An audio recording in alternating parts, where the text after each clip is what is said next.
বিসমিল্লাহির রহমানির রহিম। এইচএসসি দ্বিতীয় বর্ষের বিজ্ঞান শাখায় অধ্যয়নরত প্রিয় শিক্ষার্থীবৃন্দ, আশা করছি মহান আল্লাহ তাআলার অশেষ মেহেরবানিতে তোমরা সবাই সুস্থ আছো এবং বাসায় নিয়মিত পড়াশোনা করছো। তোমাদের জন্য নির্মিত জীববিজ্ঞান দ্বিতীয় পত্রের বিষয়ের একটি গুরুত্বপূর্ণ টপিকস নিয়ে আলোচিত আজকের অনলাইন ক্লাসে সবাইকেই স্বাগতম।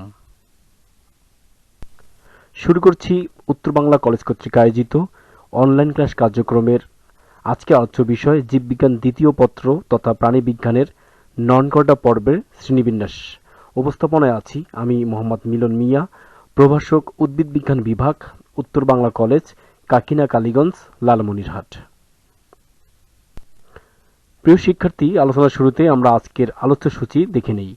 আলোচ্য সূচিতে আছে পরিফেরা পর্বের প্রাণীদের পরিচয় ও বৈশিষ্ট্য, নিডিরিয়া পর্বের প্রাণীদের পরিচয় ও বৈশিষ্ট্য, প্লাটিহেলমিনথিস পর্বের প্রাণীদের পরিচয় ও বৈশিষ্ট্য, নেমাটোডা পর্বের প্রাণীদের পরিচয় ও বৈশিষ্ট্য, মলাস্কা পর্বের প্রাণীদের পরিচয় ও বৈশিষ্ট্য, অ্যানেলিডা পর্বের প্রাণীদের পরিচয় ও বৈশিষ্ট্য, আর্থ্রোপোডা পর্বের প্রাণীদের পরিচয় ও বৈশিষ্ট্য এবং অ্যাকানোডার্মাটা পর্বের প্রাণীদের পরিচয় ও বৈশিষ্ট্য নিয়ে আলোচনা করব। প্রথমে আলোচনা করব পর্ব 1 পরিফেরা সম্পর্কে। বিজ্ঞানী গ্রান্ট সর্বপ্রথম এই পরিফেরা পর্বটির নামকরণ করেন। এ পর্বের শনাক্তকৃত জীবন্ত প্রজাতির সংখ্যা প্রায় ৮৬৫৯টি। বহুকোষী প্রাণীদের মধ্যে পরিফেরা পর্বের প্রাণীরা প্রাচীনতম সরল প্রকৃতির। দেহে অসংখ্য ছিদ্র থাকায় এদেরকে ছিদ্রাল প্রাণী বলা হয়। এরা সাধারণত স্পঞ্জ নামে পরিচিত। অধিকাংশ প্রজাতি সামুদ্রিক এবং কিছু প্রজাতি আছে যা মিঠা পানিতে বাস করে। আমরা এবার সেই পরিফেরা পর্বের প্রাণীর বৈশিষ্ট্য সম্পর্কে জানব। পরিফেরা পর্বের প্রাণীরা বহুকোষী, কিন্তু কোষগুলো সুবিন্যস্ত নয়। টিস্যুতন্ত্র অনুপস্থিত। দেহপ্রাচীর অস্থি নামক অসংখ্য ছিদ্রযুক্ত স্পিকিউল নামক ক্ষুদ্র চুলাময় কাটা বা পর্ব 2 দ্বারা দেহ নিডেরিয়া থাকে। অস্ট্রিয়া পথে নালিকার মধ্য দিয়ে পানিস্রোতের মাধ্যমে 1888 সালে নিডেরিয়া পর্বের নামকরণ করে দেহ অভ্যন্তরে প্রবেশ করে। এই পর্বের প্রাণীরা নালিকা যেমন দেহের ভিতরে প্রতিসম স্পঞ্জ টিস্যু মাত্রার গাঠনিক বৈশিষ্ট্য সম্পূর্ণ প্রাণী। এদের অধিকাংশ নিশ্চল এবং কিছু প্রজাতি মুক্ত সাঁতারু। বাহিরে সমুদ্র উপকূলে পড়ে থাকা গোল প্রান্তকে জেলির মতো প্রাণীগুলো মুক্ত হয়। জেলিফিশ নিডেরিয়া পর্বের পূর্ণাঙ্গ প্রাণীরা নিশ্চল সদস্য, অর্থাৎ কোনো বস্তুর সাথে বৈশিষ্ট্যভাবে যুক্ত থাকে। প্রিয় শিক্ষার্থীবৃন্দ, আমরা যে পর্বের প্রাণীদের দেহপ্রাচীর দ্বি-স্তরী কোষযুক্ত, কিছু উদাহরণ চিত্রসহ এবং ভিতরের স্তরটি দেখানোর চেষ্টা করেছি। আমরা স্ক্রিনে দুই স্তরের মাঝখানে মেসোগ্লিয়া নামক পরিফেরা পর্বের টিস্যু প্রাণীর উদাহরণ থাকে। এপিডার্মিসে বা গ্যাস্ট্রোডার্মিসে বা উভয় স্তরে নিডোসাইট নামক কোষ থাকে যা নেমাটোসিস্ট বহন করে। এগুলো কোষিকা অবস্থান করে। এই পর্বের প্রাণীরা নেমাটোসিস্ট দ্বারা আত্মরক্ষা, খাদ্য গ্রহণ, দেহ পরিষ্কার পরিচ্ছন্নতার কাজ করে। দেহ অভ্যন্তরে সিলিন্ড্রন নামে একমাত্র পরিপাক সংবহন গহ্বর থাকে, যা একটি ছিদ্র পথে বাহিরে উন্মুক্ত হয়। ছিদ্রটি মুখ ও পায়ুর কাজ করে। খাদ্যবস্তু বহিঃকোষীয় ও অন্তঃকোষীয় উভয়ভাবেই পরিপাক হয়। প্রায় 20 প্রজাতির নিডেরিয়ান প্রাণী স্বাদু পানির, বাকি সবই সামুদ্রিক। প্রিয় শিক্ষার্থী, আমরা স্ক্রিনে বেশ কয়েকটি নিডেরিয়া পর্বের প্রাণীর বৈশিষ্ট্য সহ তাদের উদাহরণ তুলে ধরার চেষ্টা করেছি, তোমরা সেটা দেখে নিও। পর্ব 3 প্লাটিহেলমিনথিস। বিজ্ঞানী গজিনবুয়ার এর পর্বের নামকরণ করেন। প্রাণীদের মধ্যে এই পর্বের প্রাণীরা ত্রিস্তরী প্রাণী। এসব প্রাণী পাতার মতো ওপর নিচে চাপা ফিতার মতো লম্বা বলে চ্যাপ্টা কৃমি। চ্যাপ্টা কৃমিদের মধ্যে অধিকাংশ মানুষ সহ অন্যান্য প্রাণীদেহে অন্তঃপরজীবী হিসেবে বাস করে। অনেক চ্যাপ্টা কৃমি আনুবিক্রিক হয়, তবে 30 মিটার পর্যন্ত লম্বা চ্যাপ্টা কৃমির কথাও জানা গেছে। এদের অন্যতম বৈশিষ্ট্যগুলো হলো দেহ নরম, দ্বিপার্শ্বীয় প্রতিসম ও পৃষ্ঠ অঙ্কীয়ভাবে চাপা। দেহত্বক সিলিয়াযুক্ত এপিডার্মিস অথবা কিউটিকলে আবৃত থাকে। ত্রিস্তরী প্রাণী হলেও এরা অ্যাসিলোমেট। একমাত্র পরিপাক নালিকা ছাড়া অন্তস্থ আর কোনো গহ্বর নেই। বিভিন্ন অঙ্গের ফাঁকে ফাঁকে প্যারেনকিমা নামক যোজক টিস্যু দ্বারা পূর্ণ থাকে। রক্ত সংবহন ও শ্বসনতন্ত্র থাকে না, রেচনতন্ত্র শিকা কোষ নিয়ে গঠিত হয়। অধিকাংশ প্রজাতি পরজীবী ধরনের, অনেক সদস্য সরাসরি দেহতলের সাহায্য পুষ্টি গ্রহণ করে।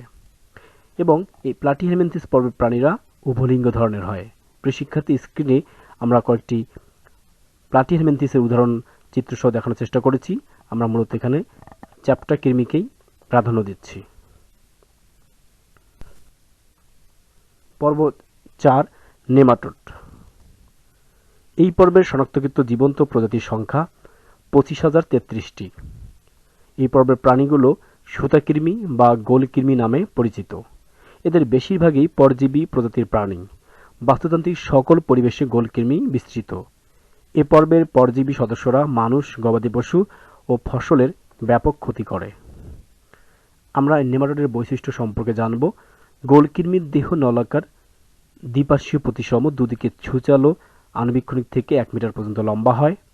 দেহ নমনীয় ইলাস্টিন নির্মিত অকোষীয় কিউটিকলে আবৃত। পৌষ্টিকনালী সোজা ও শাখাহীন এবং মুখ থেকে পাই পর্যন্ত বিস্তৃত। মুখছিদ্র সাধারণত বৈশিষ্ট্যপূর্ণ ওষ্ঠে পরিবৃত্ত থাকে। শ্বসনতন্ত্র ও সংবহনতন্ত্র অনুপস্থিত। অধিকাংশ প্রাণী একলিঙ্গিক হয়। যৌন দ্বিরূপতা লক্ষণীয়। এরা স্থলচর বা জলচর, মুক্তজীবী বা পরজীবী ধরনের প্রাণী। আমরা স্ক্রিনে নেমাটোডের কয়েকটি উদাহরণ চিত্রসহ তুলে ধরার চেষ্টা করেছি। পর্ব 5, মলাস্কা। বিজ্ঞানী অ্যারিস্টটল মলাস্কা পর্বের নামকরণ করেন। এ পর্বে শনাক্তকৃত জীবন্ত প্রজাতির সংখ্যা প্রায় 84,977টি। এটি প্রাণীজগতের দ্বিতীয় বৃহত্তম পর্ব। প্রাণীর সংখ্যাগত দিক থেকে আর্থ্রোপোডার পরেই এর অবস্থান। ঝিনুক, শামুক, অক্টোপাস ইত্যাদি হল এই মলাস্কা পর্বের প্রাণী। এদের অন্যতম বৈশিষ্ট্যগুলো হল দেহ নরম, মাংসল, অখণ্ডায়িত। এদের অধিকাংশই দ্বিপার্শ্বীয় প্রতিসম এবং সুস্পষ্ট মাথা বিশিষ্ট প্রাণী। এদের দেহ ম্যান্টল নামক পাতলা আবরণে আবৃত থাকে। ম্যান্টল থেকে খরিত পদার্থ দ্বারা খোলক গঠিত হয়। দেহগহ্বর খুবই সংক্ষিপ্ত এবং হিমোসিলে পূর্ণ থাকে। অঙ্কীয় দেশে মোটা চামড়া প্রশস্ত মাংসল পিণ্ডের মতো পদে রূপান্তরিত হয়। এদের পৌষ্টিক নালী প্যাঁচানো, অনেকটা ইংরেজি অক্ষর ইউ এর মতো দেখায়। রক্তে হিমোসায়ানিন ও এমিবোসাইট কণিকা থাকে।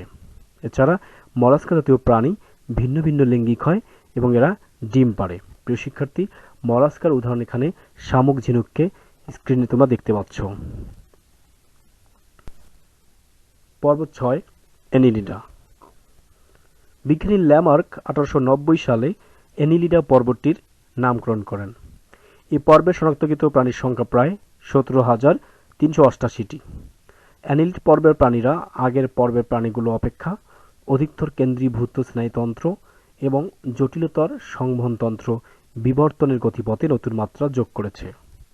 এদের বেশিরভাগই সামুদ্রিক, তবে কিছু প্রজাতির প্রাণী স্বাদুপানিতে মিশ্রিত স্যাঁতস্যাঁতে অঞ্চলে বাস করে।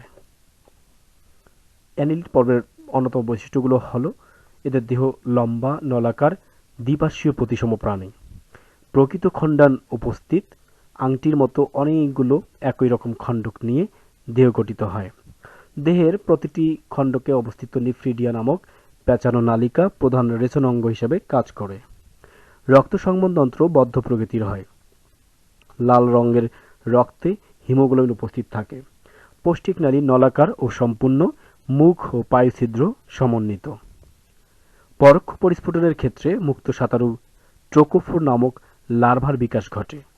অ্যানিলিড পর্বের প্রাণীরা মিঠা পানি, নোনা পানি বা স্থলে বাস করে। অনেকে স্বাধীনজীবী অথবা কিছু সংখ্যক পরজীবীও হয়।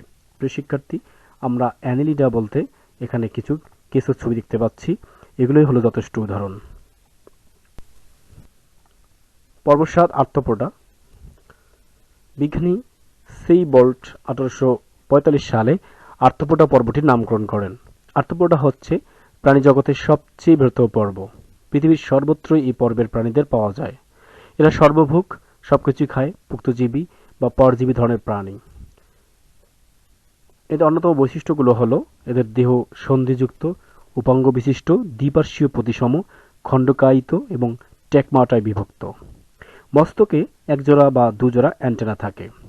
মাথায় একজোড়া পুঞ্জাক্ষী উপস্থিত থাকে। বহিঃকঙ্কাল কাইটিন নির্মিত এবং পৌষ্টিকনালী সম্পূর্ণ। রক্ত সংবহনতন্ত্র উন্মুক্ত। এটি পৃষ্ঠীয়, সংকোচনশীল, হৃদযন্ত্র, ধমনী এবং হিমোসিল নিয়ে গঠিত। রেশনাঙ্গ মালপেজিয়ান নালিকা স্ত্রী পুরুষ পৃথক ধরনের হয়। এরা স্থলচর, পানিচর, মুক্তজীবী, নিশ্চল, সহবাসী বা পরজীবী হিসেবে বাস করে। আর্থ্রোপোডা বলতে আমরা তেলাপোকা, প্রজাপতি ইত্যাদি উদাহরণ হিসেবে উল্লেখ করতে পারি। পর্ব ৮ অ্যাকানোডার্মাটা। বিজ্ঞানী জ্যাকব ক্লিন অ্যাকানোডার্মাটা পর্বটির নামকরণ করেন। সমুদ্র তারা ছবির মধ্য দিয়েই এই পর্বটি সবচেয়ে বেশি পরিচিতি লাভ করেছে। এ পর্যন্ত এই পর্বটিতে প্রায় ৭,৫৫০টি প্রজাতির প্রাণীর সন্ধান মিলেছে। এরা সাধারণত সামুদ্রিক প্রাণী হিসেবে পরিচিত। অ্যাকানোডার্মাটা পর্বের প্রাণীদের অন্যতম বৈশিষ্ট্যগুলো হল এই পর্বের পূর্ণাঙ্গ প্রাণীরা পঞ্চঅরীয় প্রতিসম অখণ্ডায়িত তারকাকার বা গোলাকার হয়, চাকতির মতো হয়। দেহ সাধারণত কণ্টকাময় স্পাইন ও পেডিসিলারি নামক বহিঃকঙ্কাল যুক্ত থাকে। এদের দেহ মৌখিক ও বিমৌখিক তলে বিন্যস্ত। মৌখিক তলে 5টি অ্যাম্বুলিকাল খাত উপস্থিত থাকে। রক্ত সংবহনতন্ত্র অনুপস্থিত, তবে হিমাল ও পেরিহিমাল সংবহনতন্ত্রের কাজ করে। এদের রেচনতন্ত্র থাকে না। ত্বকীয় ফুলকা ও নালীপথে দিয়েই শাসনকার্য সম্পন্ন করে থাকে। এরা একলিঙ্গিক সাঁতারু এবং বেশিরভাগই সামুদ্রিক প্রাণী। আমরা মূলত এখানে সমুদ্র তারাকেই অ্যাকানোডার্মাটার অন্যতম উদাহরণ হিসেবে চিহ্নিত করতে পারি। সুপ্রিয় শিক্ষার্থীবৃন্দ, এরই মধ্য দিয়ে শেষ হলো তোমাদের জন্য নির্মিত আজকের জীববিজ্ঞান দ্বিতীয় পত্রের অন্যতম একটি টপিকস নন করোটা পর্বের প্রাণী শ্রেণীবিন্যাস। আশা করছি তোমরা এই ক্লাসটি করে নন করোটা পর্বের 8টি পর্ব সম্পর্কে বেশ ধারণা পেয়েছো। এখন তোমাদের বাড়ির কাজগুলো দেখে দিচ্ছি। বাড়ির কাজে আছে প্লাটিহেলমিনথেস পর্বের প্রাণীদের বৈশিষ্ট্য লিখবে, মোলাস্কা পর্বের প্রাণীদের বৈশিষ্ট্য লিখবে এবং আর্থ্রোপোডা পর্বের প্রাণীদের বৈশিষ্ট্য লিখবে। এছাড়া চিহ্নিত চিত্র থাকলে সেগুলো অঙ্কন করবে। সুপ্রিয় শিক্ষার্থীবৃন্দ, তোমরা এতক্ষণ ধৈর্য সহকারে আমার ক্লাসটি করার জন্য সকলকে ধন্যবাদ। আশা করছি করোনাকালীন এমন কঠিন মুহূর্তে তোমরা সবাই স্বাস্থ্যবিধি মেনে নিয়মিত পড়াশোনা করবে এবং বাসায় থাকবে। তোমাদের সাথে আবারও দেখা হবে হয়তো জীববিজ্ঞানের আরও নতুন কোনো টপিকস নিয়ে। সেই পর্যন্ত তোমরা ভালো থেকো। আল্লাহ হাফেজ।